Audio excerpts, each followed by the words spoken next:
berjudul Hukum Korporasi. Saya anggota atas nama Keluarga. Saya Dewi Nabila. Saya Prasetyo. Saya Filzar Dewinata. Jangan lupa nanti dilihat videonya ya. Terima kasih. Pengertian korporasi. Sultan Remi Syahbani membedakan pengertian korporasi dikategorikan menjadi dua, yaitu secara sempit dan secara luas. Dilihat dari bentuk hukumnya, suatu korporasi dikatakan dalam arti secara sempit atau bisa arti secara luas jika meliputi korporasi, yaitu non-badan hukum serta badan hukum. Dalam perundang-undangan di luar KUHP, pengertian atau yang dimaksud dengan korporasi adalah meliputi badan hukum dan bukan badan hukum. Yang selanjutnya yaitu tujuan hukum korporasi dalam perburuan.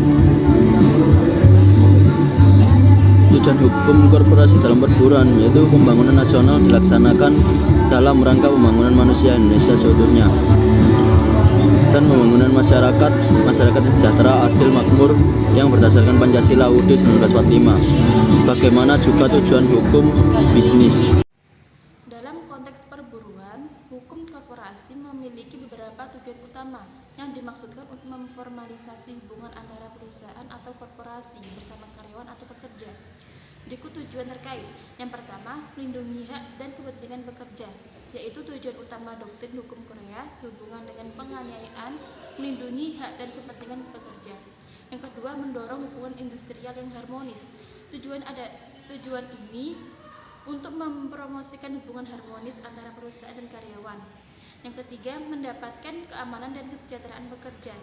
Hukum korporasi yang bertujuan untuk memastikan bahwa pekerja bekerja dalam lingkungan yang aman dan sehat ini melanggar peraturan tempat kerja dan standar perilaku yang diterima. Yang keempat, membahas hukum. Dalam hal ini, karyawan diingatkan tentang kewajiban mereka untuk merekrut karyawan baru, menjaga mereka dalam kontak dekat dengan majikan mereka, dan melakukan tugas ketika diperlukan. Untuk selanjutnya yakni poin nomor 5, yakni promosi pembangunan sosial. Beberapa undang-undang yang mengatur perusahaan di bidang bisnis juga memiliki tujuan yang lebih signifikan, yaitu mempromosikan pembangunan sosial dan distribusi keuntungan yang lebih adil.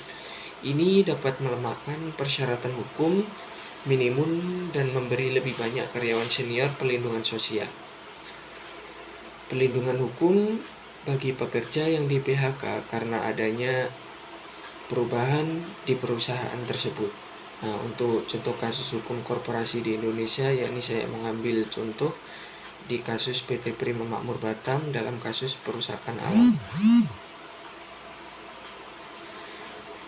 Untuk kasus PT Prima Makmur Batam atau bisa disingkat PMB menggambarkan upaya penegakan hukum terhadap korporasi yang terlibat dalam perusakan lingkungan alam. Kasus ini bermula dari tindakan PT PMB yang melakukan perusakan lingkungan dengan membangun kafling perumahan dan bangunan tanpa izin di kawasan hutan lindung Seihulu Lanjai dan Tanjung Kasam di Kecamatan Nongsa, Kota Batam, Provinsi Kepulauan Riau. Penyidikan kasus perusakan hutan lindung ini dilakukan oleh penyidik dari Kementerian Lingkungan Hidup dan Kehutanan atau bisa disingkat dengan KLHK. Jaksa penuntut umum kemudian menghadirkan PT PMB di pengadilan dengan tuntutan pidana penjara selama 7 tahun dan denda sebesar 1 miliar. Selain itu, PT PMB juga dijatuhi pidana denda sebesar 2,5 miliar rupiah. Yang selanjutnya ini adalah pernyataan dasar yuridis. Dalam kasus ini adalah Undang-Undang Nomor 32 Tahun 2009 tentang Perlindungan dan Pengelolaan Lingkungan Hidup atau PPLH. Undang-undang ini mengatur tindak pidana perusakan lingkungan oleh korporasi. PT PMB melanggar pasal 98 Cungto pasal 16 ayat 1 huruf A Undang-Undang Nomor 32 Tahun 2009 PPLH dengan ancaman pidana penjara paling lama 10 tahun dan denda 10 miliar. Lebih dari sekedar pidana denda, undang-undang ini juga memberikan kemungkinan untuk memberlakukan pidana tambahan berupa pemulihan lingkungan hidup berupa perbaikan akibat tindak pidana.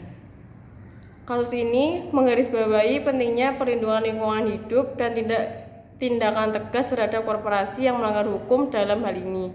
Juga menunjukkan keseriusan pemerintah dalam menegakkan hukum terhadap perusahaan yang merusak lingkungan. Dengan adanya pernyataan dasar yuridis dalam Undang-Undang PPLH, penegakan hukum terhadap PT PMB adalah langkah yang diambil sesuai dengan regulasi yang berlaku.